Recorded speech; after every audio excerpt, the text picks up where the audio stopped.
Assalamu alaikum, welcome to Lavits. I hope you all are doing well. Today we will be discussing the chapter number 6 of Pakistan Penal Code which deal with the offences against the state. सबसे पहले तो हमें ये पता होना चाहिए कि state और गवर्नमेंट के अंदर फ़र्क क्या है। स्टेट की जब हम बात करते हैं, for example state of Pakistan, तो ये एक लीगल क्रिएशन है, एक फिक्शनल क्रिएशन है जिसको लॉ ने क्रिएट किया है, जो कि एक सर्टेन पॉपुलेशन को होल्ड करती है। उसका एक स्पेसिफिक एरिया होता है जिसको हम टेरिटरी कहते हैं। एक गवर्नमेंट होती है स्टेट की जो कि उसके अफेयर्स को एडमिनिस्टर करती है। और लास्टली जो है सबसे इम्पॉर्टेंट फीचर स्टेट का होता है सॉवरेनिटी, उसकी खुद मुख्तारी उसके सब्जेक्ट्स के रिलेटेड, मतलब इंटरनल अफेयर से रिलेटेड, और बाहर से भी खुद मुख्तारी जिसको हम एक्सटर्नल खुद मुख्तारी कहते हैं, एक्सटर्नल सॉवरेनिटी कहते हैं। तो ये चार इंग्रेडिएंट्स मिलकर जो है एक स्टेट को कॉन्स्टिट्यूट करते हैं, जो कि एक फिक्शनल, एक लीगल क्रिएशन है, लॉ की क्रिएशन है। जब स्टेट की हम बात कर रहे होते हैं तो स्टेट के साथ साथ, क्योंकि स्टेट खुद तो एक फिक्शनल क्रिएशन है, उसका अपना वजूद किससे है? उसके लोगों से, उसकी टेरिटरी से। तो स्टेट को असल में चला कौन रहे होते हैं? उसके लोग, उसके रहने वाले जो इलेक्टेड पीपल होते हैं, उसके अंदर जो गवर्नमेंट इलेक्ट होकर आती है, वो एक्चुअल में उस स्टेट को चला रही होती है। तो हम ये कह सकते हैं कि स्टेट जो है वो एक फिक्शनल क्रिएशन है, जबकि गवर्नमेंट जो है वो उस बॉडी को, स्टेट की जो बॉडी होती है उसको रेगुलेट करने वाली एक मैकेनिज़्म है। तो जब भी हम स्टेट के अगेंस्ट ऑफेंसेस की बात कर रहे होते हैं तो अल्टरनेटिवली यहाँ पर वो जो ऑफेंसेस हो रहे होते हैं वो एक तरह से लेजिटिमेट गवर्नमेंट के ख़िलाफ़ भी ऑफेंसेस हम कह सकते हैं। लेजिटिमेट गवर्नमेंट कौन सी होती है? वो गवर्नमेंट जो कि लॉ ऑफ द लैंड के तकाजे पूरे करने के बाद पावर में आई है। फॉर एग्जांपल पाकिस्तान का कानून ये कहता है कि जनरल इलेक्शंस होंगे, जनरल इलेक्शंस में जो पार्टी जीती वो पावर में आएगी। जनरल इलेक्शंस होते हैं और पाकिस्तान तहरीक इंसाफ जो है, पीटीआई की गवर्नमेंट जो है वो अक्सरियत के साथ जो है पावर में आ जाती है। तो यह क्या होगी? लेजिटिमेट गवर्नमेंट होगी। तो जब भी कोई शख्स या अशखास जो हैं वो पाकिस्तान की रियासत के ख़िलाफ़, रियासत से मुराद उसकी टेरिटरीज़ के ख़िलाफ़, या फिर पाकिस्तान की गवर्नमेंट के ख़िलाफ़ जो है कोई ऑफेंसेस वगैरह, क्राइम्स वगैरह कमिट करेंगे, तो उनको जो है इस चैप्टर के अंदर डील किया जाएगा। और वो कौन कौन से क्राइम्स होंगे वो आज की वीडियो में हम डिस्कस करेंगे। इन क्राइम्स को इन शॉर्ट जो है कॉमन लॉ की लैंग्वेज में ट्रीज़न का नाम दिया जाता है। ट्रीज़न का मतलब क्या है? मुल्क से बगावत करना, मुल्क से गद्दारी करना, डिसलॉयल्टी का इजहार करना, वगैरह वगैरह। तो आज की वीडियो के स्टार्ट करने से पहले जो है हम एक एग्जाम्पल के ज़रिए थोड़ा इसका कॉन्सेप्ट समझते हैं। दरअसल होता क्या है कि LW के नाम से जो है एक पॉलिटिकल पार्टी बनती है। वो पॉलिटिकल पार्टी जो है जनरल इलेक्शंस जो है वो कॉन्टेस्ट करती है। जनरल इलेक्शंस कॉन्टेस्ट करने के बाद वो पार्टी पावर में आ जाती है। इसकी जो ऑपोजिट पार्टी होती है उसका नाम होता है फॉर एग्जांपल LD से मुराद जो है लीगल डेमोक्रेट्स या लॉ डेमोक्रेट्स, ये है लॉविट्स, ठीक है। तो LD जो है इसकी ऑपोजिट पार्टी होती है। ये ऑपोजिट पार्टी क्या होती है? ये उसके ख़िलाफ़ होती है जिसको मतलब इसका पावर में आना पसंद नहीं होता, वो इसके जो रिज़ल्ट्स वगैरह होते हैं इलेक्शंस के उनको एक्सेप्ट नहीं करती है। तो ऐसी सूरत में LD क्या करती है? LD के जो है 3 बंदे, for example A, B and C, A, B and C जो है आपस में मिलते हैं। आपस में मिलकर वो एक जगह पर बैठकर अपने माइंड्स को मतलब मिलाते हैं आपस में, वहाँ पर एक प्लान बनाते हैं, मुजरिमाना साजिश बनाते हैं, जिनको हम पाकिस्तान पिनल कोड की लैंग्वेज में कंस्पायरेसी कहते हैं। वो कंस्पायरेसी ये कहते हैं कि हमने जो पाकिस्तान की स्टेट है, या जो लेजिटिमेट, स्टेट से मुराद जो लेजिटिमेट गवर्नमेंट आई, क्योंकि पाकिस्तान की स्टेट के खिलाफ जब जंग होगी तो उसे प्रोटेक्ट कौन करेगा? स्टेट खुद तो एक फिक्शनल क्रिएशन है, उसको गवर्नमेंट ही प्रोटेक्ट करेगी। तो ABC जो है ये प्लान बनाते हैं, मुजरिमाना साजिश बनाते हैं कि हमने जो है जंग करनी है किसके खिलाफ? LW के खिलाफ, जो एक लेजिटिमेट गवर्नमेंट बनकर आ गई है। अब जब इन्होंने ये एक प्लान बनाया, ये एग्रीमेंट बनाया, इनका ये एग्रीमेंट चूँकि जंग करने के लिए था, इनके ऊपर दफ़ा लग जाएगी 121A। ये तीनों जो है लोग जो कंस्पायरेसी में शामिल थे, जो कंस्पायरेटर्स थे, वो दफ़ा सेक्शन 121 के गिल्टी हो जाएंगे। अब अगर ये लोग क्या करते हैं, फर्दर जाकर फिर अपने प्लान को कंटिन्यू करते हुए अपने साथ जो है D, E, F, G और H को भी शामिल करते हैं। और उसके साथ साथ ये क्या करते हैं, आर्म्स और एम्यूनेशन जो है वो कलेक्ट करना स्टार्ट कर देते हैं। मतलब ये क्या कर दिया इन्होंने, पहले एक कंस्पायरेसी की, कंस्पायरेसी के बाद उन्होंने प्रिपरेशन की।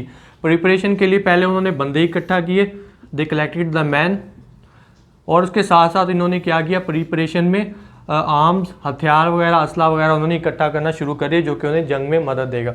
तो ये स्टेज सारा इनका क्या हो गया, प्रिपरेशन का स्टेज। कंस्पायरेसी की 121A के गिल्टी हो गए। जब उन्होंने प्रिपरेशन स्टार्ट कर दी, प्रिपरेशन स्टार्ट करने से वो लोग 122 के गिल्टी हो गए।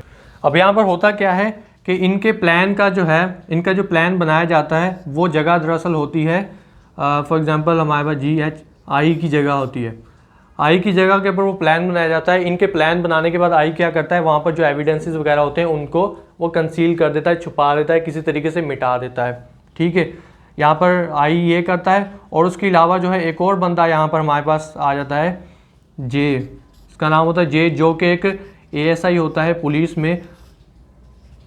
वो ASI क्या करता है कि उसकी एक लीगल ड्यूटी होती है, अगर कोई ऑफेंस होने वाला है उसने उसके खिलाफ एक्शन लेना है, ये रिपोर्ट वगैरह करना है, लेकिन वो अपनी लीगल ड्यूटी से ओमिट करता है। तो उसने क्या किया, यहाँ पर इलीगल ओमिशन कर दी। तो यहाँ पर जो आई और जो जे हमारे पास होंगे इस section 123 concealment of design to wage war against Pakistan के गिल्टी हो जाएंगे।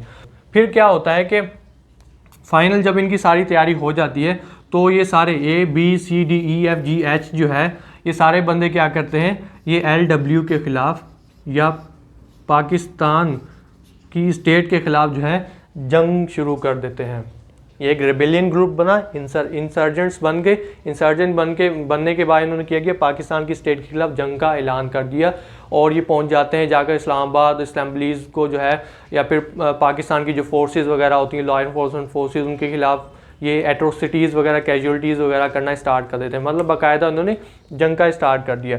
तो ऐसी सूरत में जो जो बंदे उसके अंदर शामिल होंगे जंग करने में, वो लोग गिल्टी होंगे हमारे पास 121 PPC के। तो यहाँ पर हमारे पास 4 सेक्शन जो है पाकिस्तान पिनल कोड के कवर हो चुके हैं। 121 के वेजिंग वार अगेंस्ट पाकिस्तान, 121A के कंस्पायरेसी करना, वार वेज करने के लिए, जंग के लिए कंस्पायरेसी करना, 122 के जंग करने की नीयत से जो है बंदों को इकट्ठा करना या फिर असला वगैरह इकट्ठा करना, 123 कंसीलमेंट ऑफ डिज़ाइन करना। कंसीलमेंट ऑफ कौन से डिज़ाइन की कंसीलमेंट करना, जिसमें जंग की तैयारी हो रही होती है, जंग का जो मुजरिमाना साजिश वगैरह बन रही होती है। तो ये तो हमने एक एग्जाम्पल की मदद से इनको समझा। अब हम जो है डिटेल में देखते हैं कि ये सेक्शन दरअसल कहते हैं क्या है। सेक्शन 121 के मुताबिक जो है 2 इंग्रेडिएंट्स का सेटिस्फाई होना यहाँ पर लाजमी है। एक तो कोई बंदा वॉर वेज करे या उसकी जो है अटैम्प्ट करे, मतलब कंप्लीट नहीं हो पाया तो क्या हो गया, अटैम्प्ट हो गया, उससे पहले ही पकड़ा गया। तीसरी चीज़, जो बंदा इन लोगों को वॉर वेज करने के लिए अबैट कर रहा है। तो तीनों सूरतों में जो है पहला इंग्रेडिएंट सेटिस्फाई हो जाएगा।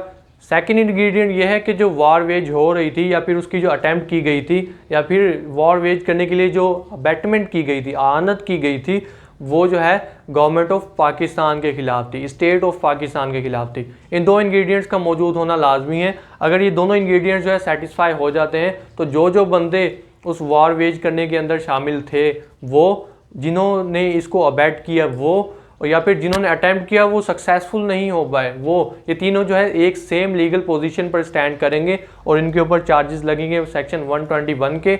और इसकी सज़ा जो है पाकिस्तान पिनल कोड के सेक्शन 121 में बताई गई है। 2 सज़ाएं हैं, एक तो इनको डेथ पेनल्टी हो सकती है, सज़ाए मौत, और सेकंड इनको सज़ा हो सकती है लाइफ इम्प्रिजनमेंट, उम्र कैद, और उसके साथ साथ फ़ाइन।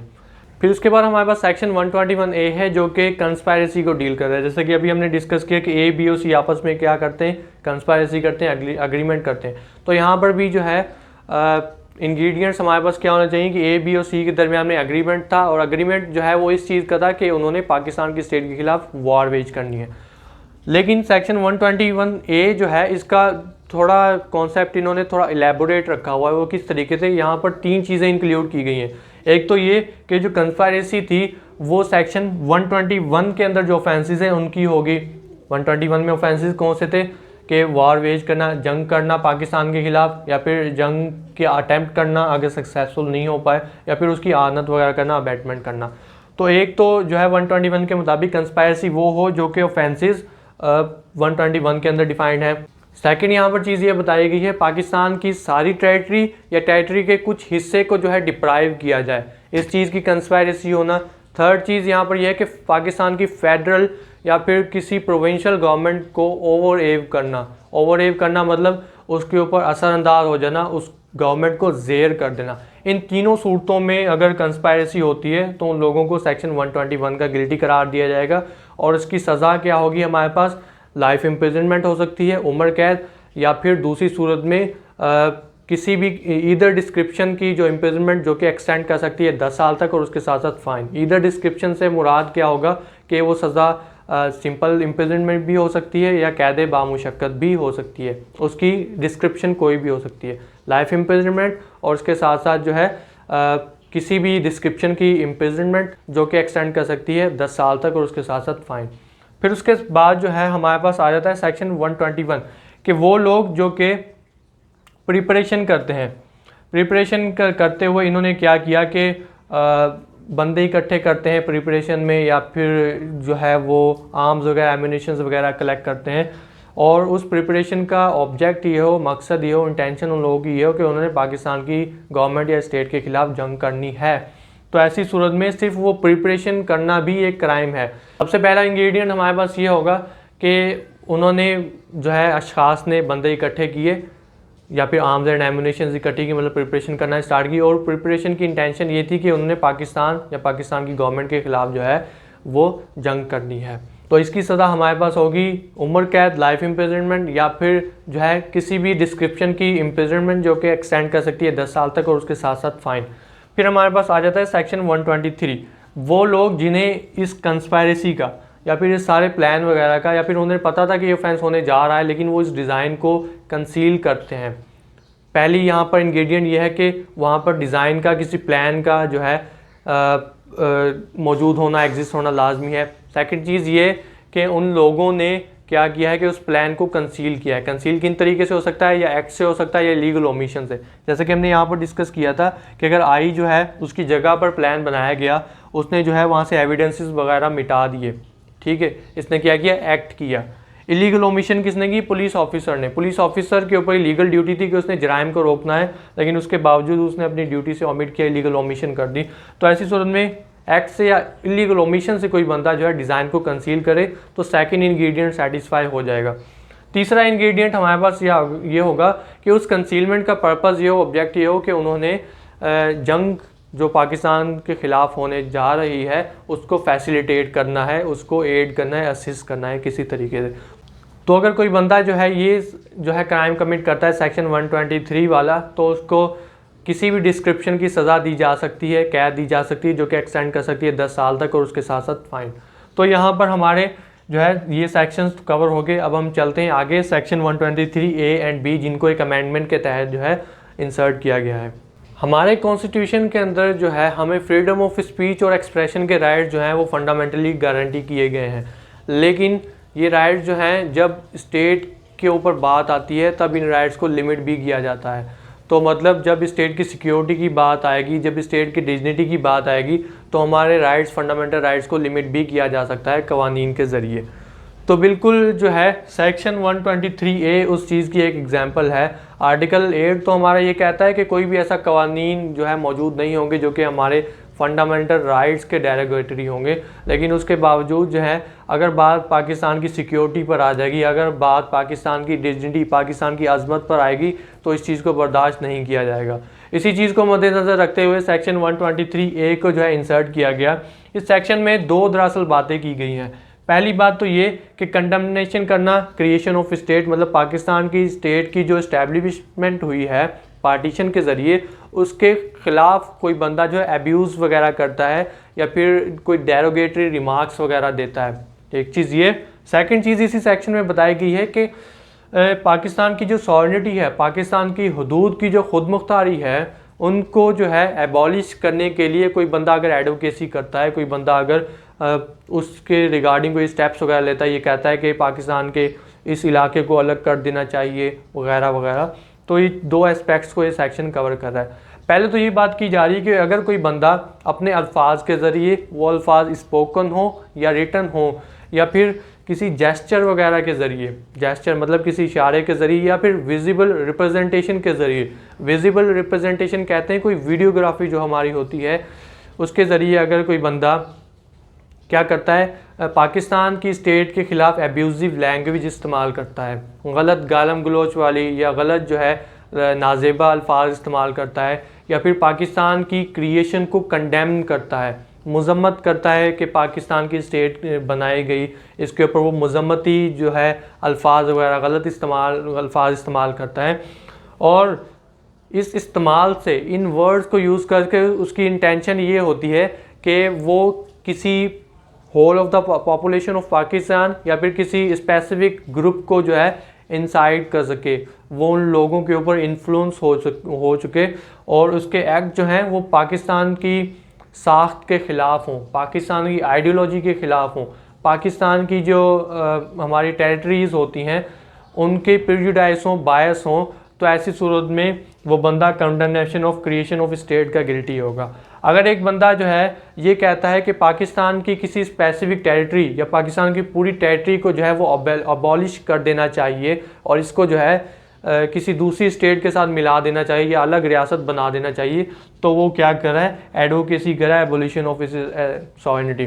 फॉर एग्जांपल मैं क्या करता हूँ कि मैं कहता हूँ कि पाकिस्तान की स्टेट को तो बनना ही नहीं चाहिए था, फॉर एग्जांपल, ये इतने हालांकि वो हाई मार्क्स नहीं है तो मैं ऐसे एग्जांपल के तौर पर दे रहा हूँ कि बनना ही नहीं चाहिए था, तो मतलब मैंने क्या क्रिएशन ऑफ पाकिस्तान को कंडेम किया और मेरा इस इंटेंशन ये था कि मैं कुछ लोगों को इन्फ्लुएंस कर सकूं और पाकिस्तान की जो साख्त है उसको मैं नुकसान पहुंचा सकूं, पाकिस्तान की डिग्निटी को नुकसान पहुंचा सकूं, पाकिस्तान की आइडियोलॉजी को जो है मैं नुकसान पहुंचा सकूं। तो ऐसी सूरत में मैं गिल्टी होऊंगा। अगर मैं क्या करता हूं कि सिंध सूबे को अलग करके इंडिया के साथ मिला देना चाहिए, या फिर मैं ये करता हूं कि बलूचिस्तान का जो सूबा है उसको एक अलग रियासत बना देना चाहिए, मैं क्या कर रहा हूँ स्टेट की जो हदूद हैं उनकी सॉवरेनिटी के ऊपर उनको अबॉलिश करने की बात कर रहा हूँ, तो मैं जो है इस चीज़ का गिल्टी हो जाऊँगा कि मैंने एडवोकेसी की कि पाकिस्तान की सॉवरेनिटी को अबॉलिश कर दिया जाए।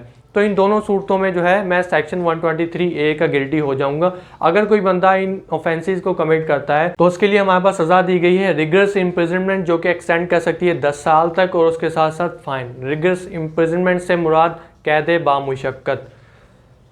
इन केसेस में क्या होता है कि ये थोड़े बहुत जो है सीवियर किस्म के ऑफेंसेस होते हैं, सीरियस किस्म के क्राइम्स होते हैं। इनमें जो है इसी सेक्शन का 123A का जो है जो सब सेक्शन 2 है वो इस चीज़ को फर्दर क्लैरिफाई करता है, कोर्ट्स को ये इजाज़त देता है कि इन किस्म के ऑफेंसेस में वो बंदे जो कि इसके गिल्टी होते हैं उनके ऊपर आप सर्टेन किस्म की रिस्ट्रिक्शंस भी लगा सकते हैं, जैसे रिस्ट्रिक्शन टू एसोसिएशन होगी, रिस्ट्रिक्शन ऑफ कम्युनिकेशन होगी, रिस्ट्रिक्शन ऑफ मूवमेंट हो गई, या फिर वो ऐसी कुछ रिस्ट्रिक्शन लगा दी जाए ताकि वो अपनी जो न्यूज़ उसके पास है या फिर उसके जो ओपिनियंस वगैरह है वो दूसरे लोगों तक जो है पहुंचाकर दूसरे लोगों को इन्फ्लुएंस ना कर सके।